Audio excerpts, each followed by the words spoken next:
फरीदाबाद लोकसभा और गुड़गांव लोकसभा के जननायक जनता पार्टी के उम्मीदवारों ने अपने नामांकन भरे हैं और इस देश के बड़े लोकतंत्र के पर्व की शुरुआत हरियाणा प्रदेश में जननायक जनता पार्टी की आज हुई है। और मैं मानता हूं कि युवा हो, महिला हो, कर्मचारी हो, छोटा दुकानदार हो, किसान हो, प्रत्येक वर्ग जननायक जनता पार्टी के पक्ष में बढ़ चढ़कर मतदान भी करेगा और ऐतिहासिक जीत हमारी कई सीटों पर हो। जनता ने मन बना रखा है कि जनता परिवर्तन चाहती है और ख़ास तौर पर फरीदाबाद की जनता ने एक बहुत लंबे समय से राष्ट्रीय पार्टियों का यहाँ कब्जा है।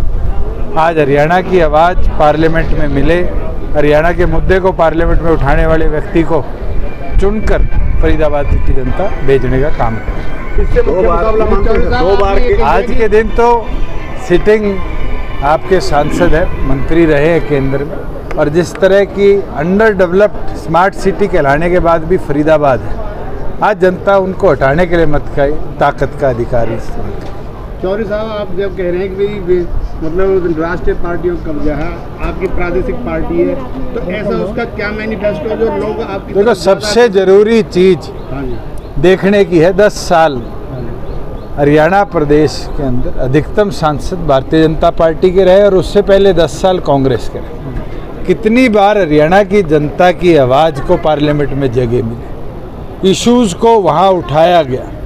केवल मात्र बड़ी पार्टियों के छतरी के नीचे छिपकर राष्ट्रीय मुद्दों के नीचे अपने प्रदेश के, अपनी कॉन्स्टिट्यूएंसी के मुद्दों को छुपाना, ये जनता समझने लग चुकी है। और यही इस चुनाव का लक्ष्य है कि हरियाणा की आवाज़ को पार्लियामेंट में हम जगह दें। हरियाणा की तरक्की के अंदर केंद्र की हिस्सेदारी को कैसे बढ़ाया जाए, वो जब ही बढ़ सकती है जब हरियाणा की आवाज़ को पार्लियामेंट में जगह मिले। क्या नए मुद्दे लेकर आई है जेजेपी अब की बार? सबसे महत्वपूर्ण तो है कि हरियाणा की आवाज़ को हम पार्लियामेंट में लेके जाए, इससे बड़ा मुद्दा नहीं है।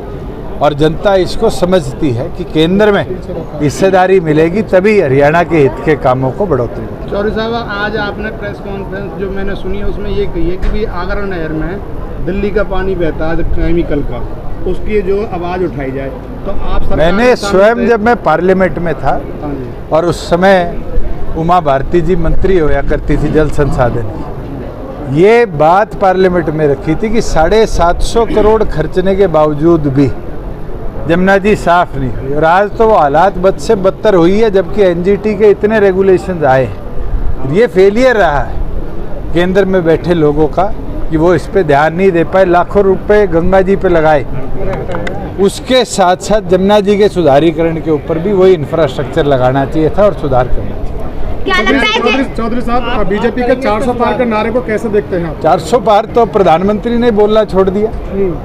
मैं तो पिछले एक हफ्ते से प्रधानमंत्री के मुंह से 400 पार की बात नहीं सुनी। आज मुद्दा 400 पार का नहीं है। 1977 में Indira is India, India is Indira नारा दिया था। जनता ने क्या किया?